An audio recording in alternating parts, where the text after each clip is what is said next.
চেনেলত সম্প্ৰচাৰিত হৈ থকা বকুল ধাৰাবাহিকখনৰ আজিৰ খণ্ডতে চাবলৈ বহুত বেছি ইণ্টাৰেষ্টিং হ'বলৈ গৈ আছে। যদি আপোনালোকে বকুল ধাৰাবাহিকখন চাই ভাল পায় তেনেহ'লে ভিডিঅ'টোত এটা লাইক কৰি আমাৰ চেনেলটো ছাবস্ক্ৰাইব কৰি ল'ব। এনেকুৱা ধৰণৰ আপডেট মোৰ পাই থাকিবলৈ।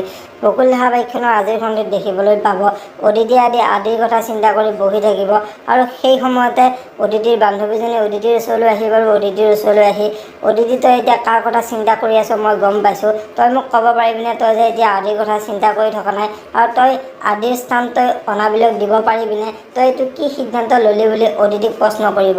এতিয়া বাৰু অদিতিয়ে তাইৰ বান্ধৱীজনীক কি ক'ব দেখিবলৈ পাব বকুল ধাৰাবাহিকখনৰ আজিৰ খণ্ডতে। আনফালে আজিৰ খণ্ডত আদিৰ হাতত কাম কৰা ল'ৰাজন আদিৰ ওচৰলৈ আহি বাৰু আদিৰ ওচৰলৈ আহি আপুনি আৰু এনেকৈ বহি টাইম নষ্ট কৰিব নালাগে, আপুনি এই গাৰ্গীজনীক বিয়া কৰাই নিজৰ জীৱনটো ধ্বংস কৰিব নালাগে, আপুনি সেই অদিতি বাইদেউকে বিয়া কৰাব লাগিব, মই তাৰ ব্যৱস্থা কৰি আছোঁ বুলি কাম কৰা ল'ৰাজনে আদিৰ আগত ক'ব। এতিয়া বাৰু সেই ল'ৰাজনে আদিক ঘৰৰ পৰা উলিয়াই পঠিয়াব নেকি দেখিবলৈ পাব বকুল ধাৰাবাহিকখনৰ আজিৰ খণ্ডতে। যদিহে আপোনালোকে বকুল ধাৰাবাহিকখন চাই ভাল পায় তেনেহ'লে ভিডিঅ'টোত এটা লাইক কৰি আমাৰ চেনেলটো ছাবস্ক্ৰাইব কৰি ল'ব।